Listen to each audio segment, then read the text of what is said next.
The Young and the Restless spoilers for Friday, May 30 imply some major bombshells on the horizon.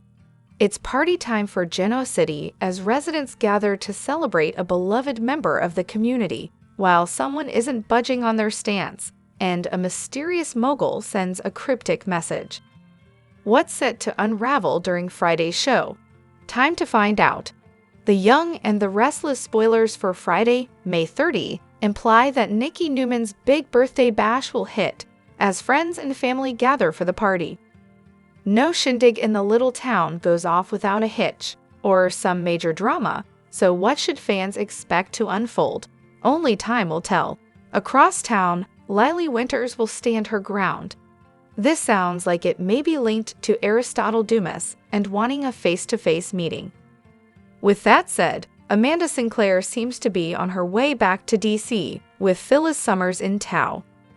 Will Lily get one more chat with Amanda before she heads off the canvas? Then again, Lily may stand her ground with Victor Newman. After all, it was the mustache who told her that Dumis was after Winters. Will Lily put Victor in his place during Nikki's party? Will she grill him, considering Amanda stated that Dumis was interested in protecting Winters and not taking it over? Will she call Victor out on playing her as a pawn once again? Speaking of Dumis, the Young and the Restless spoilers for Friday imply the mysterious billionaire will send a cryptic message during the episode. But does he send it to the Newmans during Nikki's party, or possibly Phyllis? She's slated to ambush him with Amanda in DC, but could he turn the tables on Red during the May 30 episode? What storyline are you most interested in seeing unfold during Friday's show? Hello everyone, welcome back to my channel Pulse Canvas. It's me, Julie here. I hope everyone is having a wonderful day. Keep watching. So let's dive into today's video. The Young and the Restless spoilers hint that Phyllis Summers' true love may be waiting, but 3 roadblocks must be cleared first. Some challenges need to be conquered if Phyllis ever hopes to find a solid relationship that's meant to last, so let's talk about them. Unfortunately, L&R keeps giving Phyllis business story after business story. There has to be more to life than Phyllis' professional goals. Whenever Phyllis has a paying gig, she's usually busy sabotaging it. When Phyllis doesn't have a job, she's constantly making pitches and obsessing over her hunt for one. If Phyllis ever hopes to find true love, she'll need to move beyond this work obsession and actually spend some time dating. Next, Phyllis needs to let her grown children live their own lives. Summer Newman is in Milan at the moment, so that's no doubt helping Phyllis fixate on her a bit less these days. Likewise, it felt like maybe there was a turning point between Phyllis and Daniel Romalotti Jr. recently.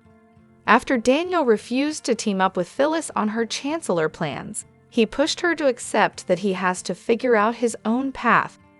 Daniel has been trying to convince Phyllis of that for what feels like forever, but she finally seems ready to back off a bit. That doesn't mean Phyllis will ever stop caring about her son and trying to fix what's broken. However, it does mean that Phyllis is hopefully moving away from her obsession with helping Daniel heal and find his purpose. Daniel has to do those things on his own, and now that Phyllis is starting to understand that, it could free up more time for her personal life. Phyllis went through a terribly traumatic ordeal thanks to Martin Laurent, who held her hostage along with Sharon Newman. That took a major toll on Phyllis, who's been leaning on Newman a bit more lately. Of course, L&R has tried pairing up Phyllis and Nick on many occasions, but it always ends in disaster. It seems like a waste of time to have Phyllis turning to Nick when she could be opening her heart to someone else, especially since Nick's got her firmly planted in the friend zone now. Phyllis deserves true love and a fresh romantic story, so let's hope she can conquer all the obstacles standing in the way of that. The Young and the Restless recap for Friday, May 30, reveals that Aristotle Dumis will send out some France party invitations, so he'll summon some special guests to his summer home. At Society, Lily Winters will talk to Abby Winters and Devin Winters about her decision to skip Nikki Newman's birthday bash. Cain will convince Lily to have dinner with him and will reveal an invitation that was recently delivered to him. It'll be an invite to a private party that Dumis is throwing at his summer home in Nice, France. The event will be held on June 13, so Damien will comment on Dumis' unique sense of humor since it's happening on Friday the 13th. After Damien gets Lily to open up about her romantic history, she'll reflect on her failed attempts to make things work with Daniel Romalotti Jr. Lily will also talk about her love story with Cain Ashb, but she'll note that he broke her heart. Once a messenger delivers Dumis' party invitation to Lily next, Damien will suggest Lily's going to get her wish and finally meet the mysterious Aristotle Dumis. In the jazz lounge, Pietro will assure Victoria Newman that Nikki's party is going to be legendary. Victoria will also pass along some invitations that showed up for Michael Baldwin and Lauren Fenmore Baldwin. So Michael will assume this party is a strategic move on Dumis' part. Lauren will assume they'll be sending their regrets now that Michael doesn't work for Victor Newman anymore, but Michael will seem intrigued.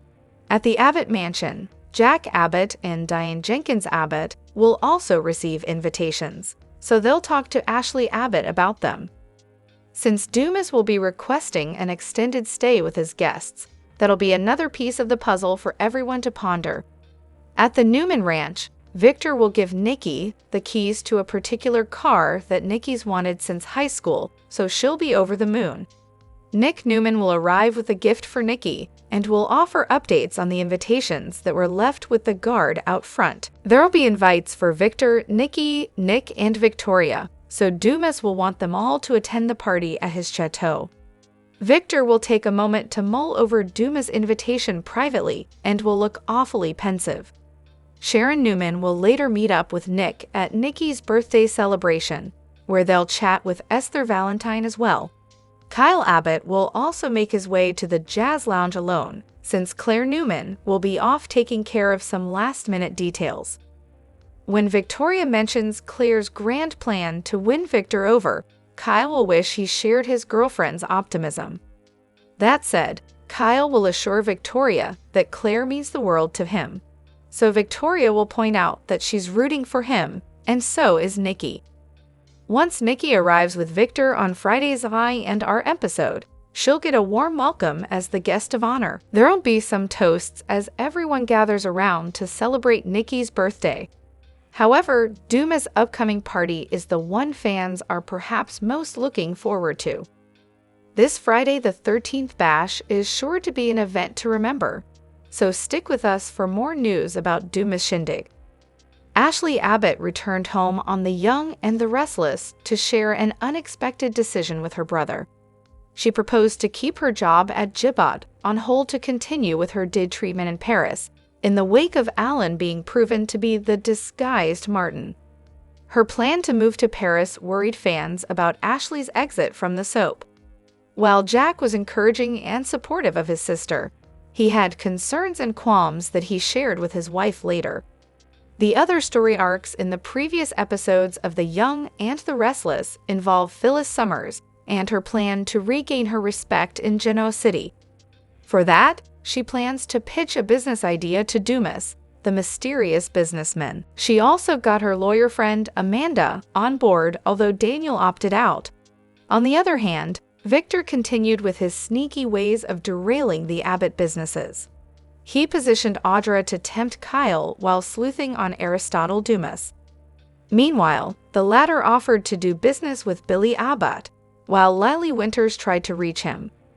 More complicated and convoluted story arcs will continue on The Young and the Restless, one of the longest-running daily soaps, airing on CBS.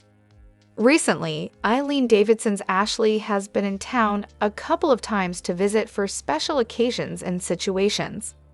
She was in Genoa City in 2024 for her daughter, Abby's, wedding to Devin.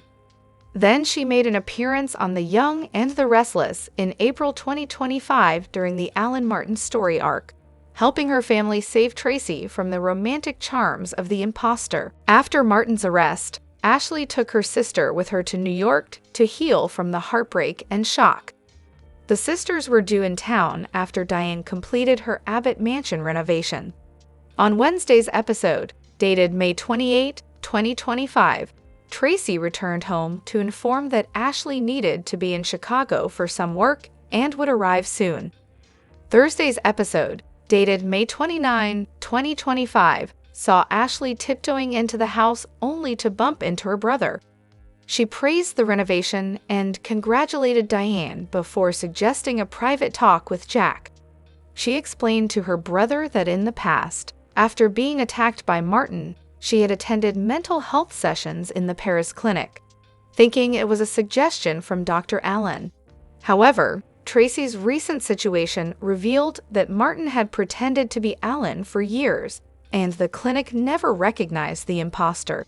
As such, she realized that it was Martin who sent Ashley to the clinic to keep her away so that he could deceive Tracy. In answer to Jack's remark about Ashley's recovery, the latter emphasized that she needs to go back into therapy.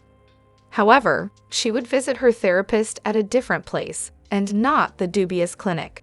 For this, she needs to take an indefinite leave of absence from the family business. Before leaving for work, Jack encouraged her to heal the way she wanted and promised to stay in touch. However, Ashley sobbed and pleaded for strength in front of her father's photograph. Ashley's announcement about resuming her did therapy with the same therapist in Paris, in the wake of her realization about Martin's involvement in her clinic, seems a facade for a twist.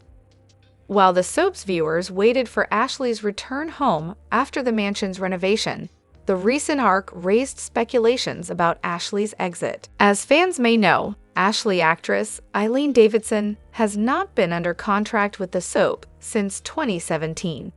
As such, Ashley makes recurring appearances as per the demands of the storyline. The current arc suggests there may not be much for Ashley in town. However, neither the Young and the Restless production team nor the actor shared a word on her departure from the soap. However, her trip to Paris may lay the foundation for a future twist. She may meet someone who will add to the drama in the storyline.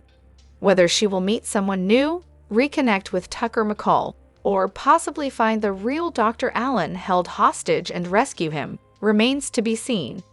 The Young and the Restless spoilers hint that Lily Winters must do one thing after Cain Ashb is revealed as the man behind Aristotle Dumas' empire, and it should bring a must-see party moment. Dumis has a summer home in Nice, France, which is where he's invited a bunch of Genoa City residents to come for a private bash. According to the invitations Dumis sent out in Y and R's May 30 episode, this shindig will begin on June 13. Naturally, any party held on Friday the 13th is going to be a bit eerie. There's sure to be a weird vibe as everyone gathers and waits on Dumis to finally come out of the shadows at his own event. All the evidence points to Billy Flynn playing Dumis, who should be revealed as Cain Ashb at this party. No one will be more shocked than Lily when she realizes her ex-husband is the one behind all the riddles and hoopla. Lily's been fixated on trying to crack the case of Dumas' hidden agenda and has been extremely worried about her family's company. Despite Amanda Sinclair's reassurance, Lily doesn't trust Dumas and has definitely been on edge. You can bet Lily will be absolutely furious when she discovers Cain, the father of her children and someone she used to love, created this mysterious fake persona. Instead of just telling Lily the truth, Cain's been playing games and making her lose her mind over this entire Dumas situation. That's only going to add to any grudges Lily's still holding over the heartbreak Cain put her through. Lily will have every right to be angry with Cain and rip into him over his deception. That brings us to that must-see party moment we mentioned. There's one thing that Lily absolutely has to do when Cain is exposed as Dumis, and that's slap him. Lily is presumably gearing up for the soap smack of the century and should leave quite a mark on Cain's cheek when the time comes. Cain will deserve that and a whole lot more, so we can't wait to watch Lily put him on full blast. Of course, there'll be plenty of other party guests who'll want their turn to rip into Cain and hurl questions at him. If everything goes how we suspect it will, Flynn's debut as a Cain recast should be memorable and dramatic. The Young and the Restless spoilers suggest that Aristotle Dumis will likely be crashing Nikki Newman's birthday party. We don't think it will be in person, but what we know is that Dumis plans to send Genoa City and Slash or Victor an interesting mystery message at Nikki's party. We all know soaps love to make parties a big, splashy event where major secrets are revealed and relationships are potentially tested, and Y&R is no exception. The Newmans will have all their guests in formal attire and ready to mingle with the town's major players. This will give Aristotle an ample opportunity to send shockwaves throughout the entire city. We've never seen such a build-up to the introduction of a character. We've heard his name at least 1,000,000 times, yet we don't know much about this elusive mystery man. Dumis is a significant presence in Genoa City, but we still have no idea who he is. Our money is on Billy Flynn. Flynn is still seen on Days of Our Lives as Chad DeMera, as the man behind the curtain. We highly doubt Dumis is about to take a meeting with Phyllis Summers, despite her BFF, Amanda Sinclair, likely singing her praises to the business tycoon. Dumis only seems to be interested in Victor and the Winters family business. We don't see Phyllis being the one who gets Dumis out of hiding. It's not time for Aristotle to reveal himself as he's set to send an ominous message at Nikki's birthday bash on Friday, May 30th. Dumis isn't ready to show himself to Victor Newman yet. We predict Dumis will send the message through Amanda at the party, and she'll speak on his behalf. There is much speculation as to who Dumis really is.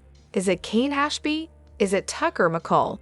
These two would be believable since Dumis claims to want to protect Winters Incorporated and apparently intends to take the Chancellor Company from Victor. Tucker is Devin Winters' father and wants to repair their relationship. Cain might go as far as to protect Winters for Lily Winters' sake. Cain may even want to go head-to-head with Victor over Chancellor. Aristotle also made his mark on the business world 6 years ago, which was right around the time Cain left Genoa City. However, Tucker is livid over the fact that Victor and Audra Charles stole glissade from under his nose. If it is Tucker, Aristotle's disdain for Victor makes sense. Flynn could play Cain believably, but Tucker would be a tough challenge. That being said, rumors are swirling that Flynn is coming to Y&R to play Dumis. It would be nice if they speed up the big reveal. Several months have passed since we first heard he was an epic, game-changing businessman. In The Young and the Restless, Billy Abbott's natural instinct for adventure takes a serious turn when a mysterious figure, Aristotle Dumis, disrupts the Genoa City business scene. Dumis arrives with charm and charisma, sparking curiosity and concern among the Abbott family, especially as Abbott Communications faces critical challenges. When an invitation to a lavish Friday the 13th party hosted by Dumis in Nice, France, arrives, Billy decides to confront the situation head-on.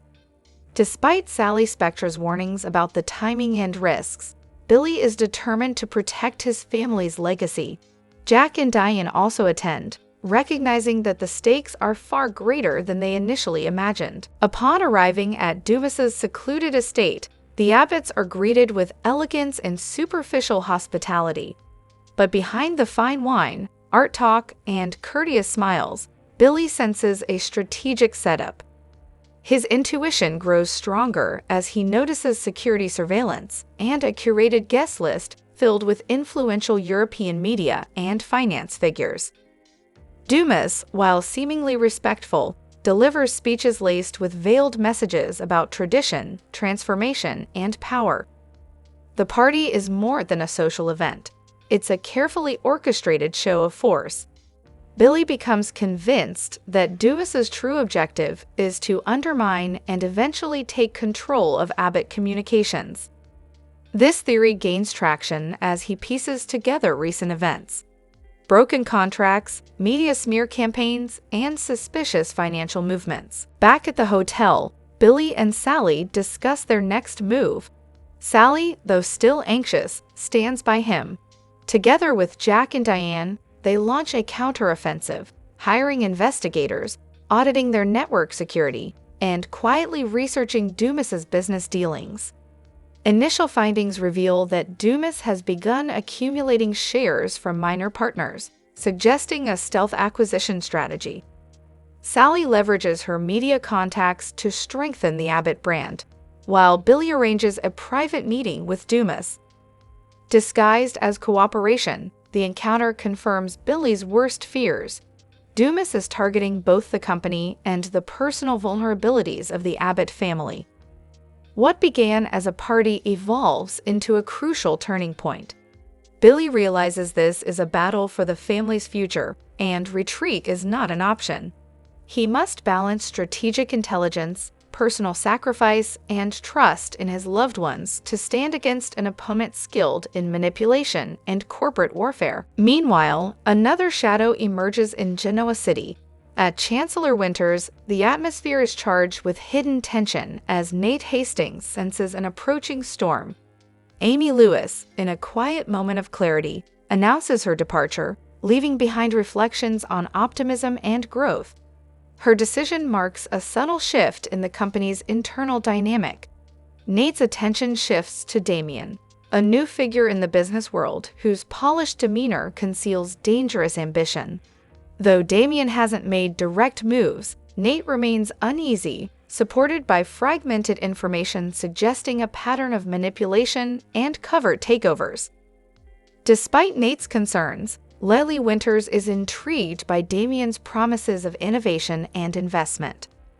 As Damien gains influence at social events and strategic meetings, both Audra and Nate begin a joint effort to uncover his motives.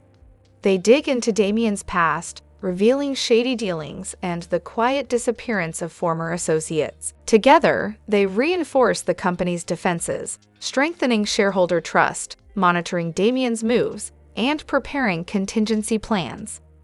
Audra even fakes cordiality to extract insights from Damien directly, while Nate collaborates with cybersecurity experts to prevent internal sabotage. Underneath the polished image of Chancellor Winters, a covert power struggle begins to unfold. Rumors of mergers and potential sales stir unrest among board members. Lily, optimistic yet pressured, walks a tightrope between opportunity and peril. In The Young and the Restless, Victor Newman's growing obsession with power and vengeance has pushed his family to a crisis point. As his once legendary restraint vanishes, Victor's aggressive tactics have begun to alienate those closest to him, turning the Newman household into a battleground of clashing loyalties and growing dissent. Victor's ruthless moves against the Abbott family, Jack, Kyle, and Billy, mark only the beginning of a larger campaign. With Michael Baldwin walking away in protest, Victor now stands isolated, relying solely on his unyielding drive for dominance.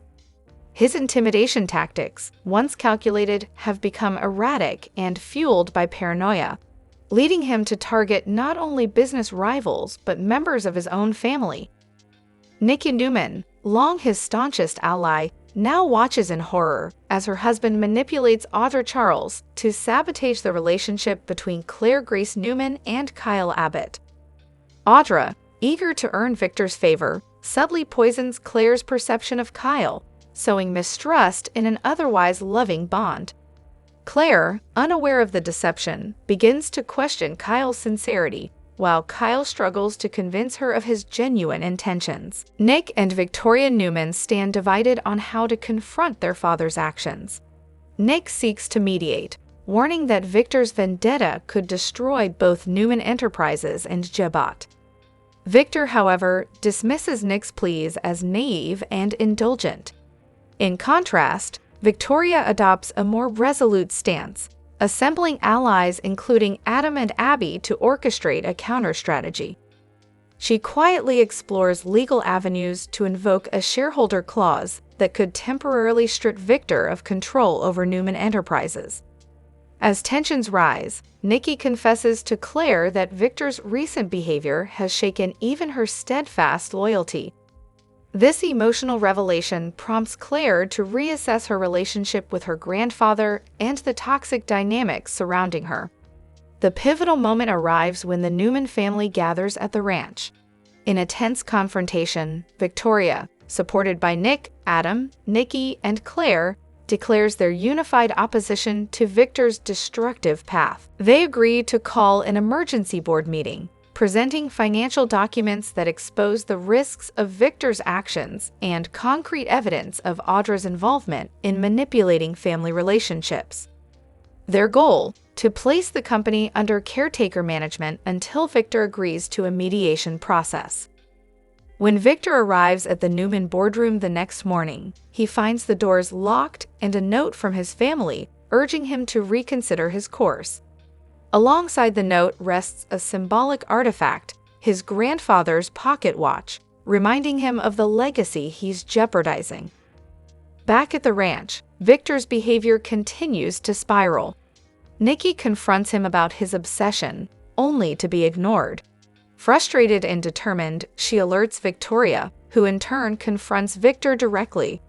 Her warning is clear: stop undermining Claire and Kyle or risk permanent estrangement from his own daughter. Her symbolic gesture, dropping a leather glove onto his desk, marks a line Victor cannot cross without losing her trust forever. This ultimate challenge forces Victor to confront a truth he's long avoided: that love, loyalty, and fear are not interchangeable, and that domination cannot replace trust. As the Newman family prepares for a future that may no longer revolve around Victor's authority, the question remains: will he relinquish control, or will his need for power cost him everything? At Nikki Newman's lavish anniversary party in Genoa City, Kyle Abbott finds himself in a high-stakes moment, navigating both love and power. Tasked with winning over Victor Newman, the formidable patriarch, Kyle aims to secure his place in Claire Newman's world. Claire, his determined girlfriend, believes her grandfather's rigid standards can be softened by Kyle's courage and sincerity. She orchestrates a plan for Kyle to prove himself at the gala, seeing it as a pivotal opportunity. Amid the glamour of the event, Kyle grapples with anxiety and the weight of Victor's scrutiny. Every step, smile, and handshake is a calculated move to overcome the Newman family's skepticism, rooted in their storied rivalry with the Abbotts. Victor, a symbol of authority, challenges Kyle in a tense private conversation on the balcony, probing his intentions and ambitions. Kyle responds with conviction, determined to show his love for Claire is genuine, not a pursuit of power. Claire watches from afar, torn between hope and fear, knowing Victor's ability to unravel even the most confident. Despite support from Victoria and Nikki, who see Kyle's potential, the pressure mounts. A misstep by Kyle's father, Jack, with a sarcastic comment about Newman traditions, escalates tensions, threatening to derail Kyle's efforts. As the night concludes, Kyle overhears a cryptic conversation revealing Claire's hidden motives and undisclosed plans within the Newman family. Shocked by her secrecy, Kyle feels betrayed, questioning the trust at the core of their relationship. Confronting Claire, he struggles with her explanations, which only deepen his sense of alienation. Overwhelmed by hurt and disillusionment, Kyle makes the painful decision to end their relationship, unable to reconcile her actions with his trust. Alone under the streetlights outside the Newman mansion, Kyle reflects on his journey. He doesn't blame Claire, but realizes stepping away from the Newman world is necessary to rediscover himself. Claire, left in tears, grapples with regret, hoping time might heal their wounds and rebuild trust. The gala, meant to celebrate, becomes a turning point, leaving lasting echoes of heartbreak and lessons about love, courage, and the cost of navigating a world defined by power and prejudice. For those drawn to the Newman family's allure, Kyle's story underscores the importance of perseverance, authenticity, and the courage to face failure. While Victor's approval remains uncertain, Kyle's resolve to stay true to himself offers hope for a future where love and trust might prevail. A chilling revelation has shaken Genoa City as whispers of Aristotle Dumis, a shadowy figure, disrupt Chancellor's anticipated anniversary celebration. According to recent young and restless spoilers, Dumis may be Victor Newman's estranged son, resurfacing with a vendetta. His cryptic message, delivered in a way that mocks Victor's high-tech security, has left the Newman family and their circle reeling with fear and suspicion. Newman, the driving force behind Chancellor's success, had planned a grand event to mark a significant milestone. However, the festive mood was shattered by Dumis's taunting message, hinting at buried secrets and threatening the empire Nikki and Victor have built. The message, brief yet unsettling, froze the conference room, with Victor's rare display of anger betraying his usual composure. For him, Dumis is not just a rumor, but a dangerous, cunning adversary known for outsmarting opponents in the business world. As tension mounts, Nikki grapples with dual instincts: to protect Chancellor's legacy and to brace for the exposure of long-hidden truths. The unease spreads beyond Chancellor, infiltrating Genoa City's families, businesses, and media. Employees speculate wildly, while Victor, Nikki, and their children, Victoria and Nick, tighten security and attempt to trace Dumis's origins, only to hit dead ends. The city buzzes with questions about Dumis's identity. Is he a reinvented Cain Ashb, a familiar figure with a history of betrayal, or a new player intent on upending Genoa City's power structure? Key figures like Sally Spectra, Phyllis Summers, Amanda Sinclair, Billy Abbott, and Lily Winters, once divided by rivalries, find themselves drawn together by shared unease. Whispers of Dumis dominate conversations, from coffee shops to corporate boardrooms, as each person fears the exposure of their own secrets. As the celebration nears, Genoa City holds its breath. The lavish party, meant to showcase Chancellor's triumph, now teeters on the edge of chaos. Every detail, flowers, wine, music, masks an undercurrent of dread. Dumis's influence, felt through cryptic messages and subtle manipulations, has turned allies into suspects and shaken the city's most powerful players. With no clear answers, one thing is certain: Aristotle Dumis has ignited a storm that threatens to unravel Genoa City's fragile balance of power. In a dramatic twist on the young and the restless, Ashley Abbott's unexpected delay in Chicago has sparked intense speculation about her motives and discoveries. While her sister Tracy returned to Genoa City to celebrate Abbott's latest venture, Ashley's absence hints at a clandestine meeting with the mysterious Aristotle Dumis, a figure whose intentions remain unclear. Rumors suggest Dumis may be positioning himself as an ally to the Abbotts in their ongoing battle against Victor Newman's sprawling business empire. Insiders claim Ashley uncovered critical information about Victor's secret plans to tighten his grip on Chancellor media, possibly through covert operatives and boardroom betrayals. This knowledge could be the key to persuading her brother, Jack Abbott, to rethink his strategy against their longtime rival. Meanwhile, Dumis has been quietly building connections, having already approached Billy Abbott with what appeared to be a friendly investment proposal. His true aim, however, may be to secure the Abbotts' trust and resources to challenge Victor's dominance. The stakes are high as Ashley prepares to return to Genoa City, with revelations that could reshape the corporate landscape. Her Chicago rendezvous may have exposed Victor's hidden maneuvers, including offshore financial dealings and strategic share acquisitions, aimed at a proxy battle to seize control of Chancellor. Jack now faces a critical decision: align with Dumis to launch a swift, decisive strike against Victor, or rely on his own instincts and pursue a riskier, independent path through legal challenges. This potential Abbott-Dumis partnership could unite two forces driven by ambition and retribution, leveraging Ashley's insights and Jack's leadership to undermine Victor's empire. However, Trusting Dumis, whose loyalties remain uncertain, carries significant risks. If the Abbotts reject his offer, they may miss a crucial opportunity, leaving Victor free to exploit their hesitation and solidify his power. Complicating Jack's decision is his deep friendship with Newman, Victor's wife.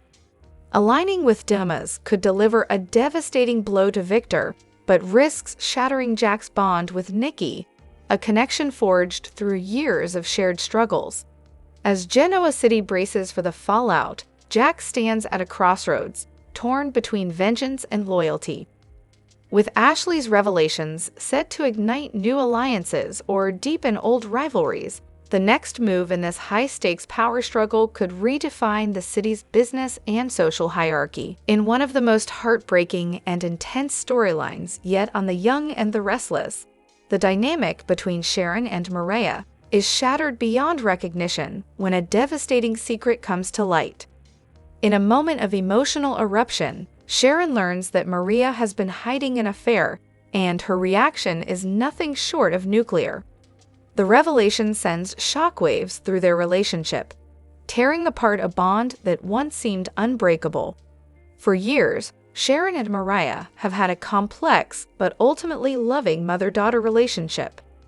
They've weathered personal storms, shared private battles, and leaned on one another through life's darkest moments. Sharon had always believed that no matter how flawed they both were, their connection was something she could count on. But that illusion crumbles when she learns the truth. The secret affair, long buried and guarded, comes to Sharon's attention in the worst possible way, through whispers and evidence she wasn't meant to find. Whether it was a stray message, an overheard conversation, or a slip of the tongue, Sharon's world comes crashing down when she pieces it all together. At first, she's in disbelief. She gives Mariah the benefit of the doubt, assuming there must be some misunderstanding. But when Sharon confronts Mariah, there's no denying the truth. Mariah had been involved in an affair with someone Sharon deeply trusted, someone close enough to make the betrayal feel like the dagger to the heart. And the worst part? Mariah had kept it hidden all along, lying with a straight face, maintaining a facade, while knowing the damage it would cause if revealed. Sharon's reaction is swift, fiery, and laced with anguish. She doesn't just express disappointment, she disowns Mariah. The pain in her voice is raw as she tells her daughter that this betrayal goes beyond any ordinary mistake. It's not just about infidelity, it's about loyalty, family, and respect. Values Sharon believed they shared. Mariah is devastated by her mother's reaction. She tries to defend herself, to explain that she never meant for things to go this far, that the affair was complicated and emotionally driven, not malicious. But her pleas fall on deaf ears. Sharon, wounded and enraged, refuses to listen. To her, the damage is done, and no explanation can undo the emotional wreckage left behind. As the fallout spreads, the rest of the family and inner circle are pulled into the drama. Lines are drawn. Some try to mediate, urging Sharon to find forgiveness and Mariah to show true remorse. Others take sides, fueling the conflict even further. The affair doesn't just fracture Sharon and Mariah's bond, it splinters the entire network of relationships around them. Sharon becomes increasingly isolated in her anger. Once known for her compassion and empathy, she now seems hardened, unwilling to extend grace to the one person she once protected most. Her heartbreak turns inward, manifesting in coldness and suspicion. She begins cutting off ties not just with Mariah, but with anyone who even remotely defends her. Mariah, meanwhile, is left in emotional free fall, racked with guilt and desperate for forgiveness. She tries to make amends, writing letters, leaving voicemails, reaching out through mutual friends. But Sharon doesn't respond. The silence is as deafening as it is cruel, and it signals that this rift might not be temporary. Behind closed doors, both women are suffering. Sharon mourns not just the betrayal, but the loss of her daughter's trust. She questions how she missed the signs, how she could have believed so deeply in someone who ultimately betrayed her. Maria, too, wrestles with shame, trying to reconcile the love she still feels for her mother with the irreversible mistake she made. As the drama continues to unfold in The Young and the Restless, fans are left wondering, can this fractured bond ever be healed, or has Sharon's love for Mariah been replaced forever by disappointment and resentment? The daytime drama world took a dramatic turn this week when Rory Gibson debuted as Michael Corinthos on General Hospital. Gibson is best known for his previous role as Noah Newman on The Young and the Restless, where he took on a legacy role that had been the foundation of Port Charles for decades. Gibson's casting came following the exit of Chad Duell, who portrayed Michael from 2010 until early 2025. He debuted during a dramatic nurses' ball episode, where Michael stunned the crowd by arriving unexpectedly and taking Wiley home. Beth Maitland, who has played Tracy Abbott for quite some time, commented, encouraging him. Additionally, Jason Thompson, the actor who plays Billy on The Young and the Restless, and previously played Patrick Drake on General Hospital, voiced his excitement by saying, "Dude, stoked for you," and said to Maurice Bernard, who plays Sonny, "Be good to my boy." Gibson's situation is interesting because he has a strong family connection to General Hospital. In an interview with TV Insider, he mentioned that his grandmother has been watching the show since he was a kid. He also noted he originally auditioned for a different role on the show, but ultimately, the producers called him back for a secret screen test.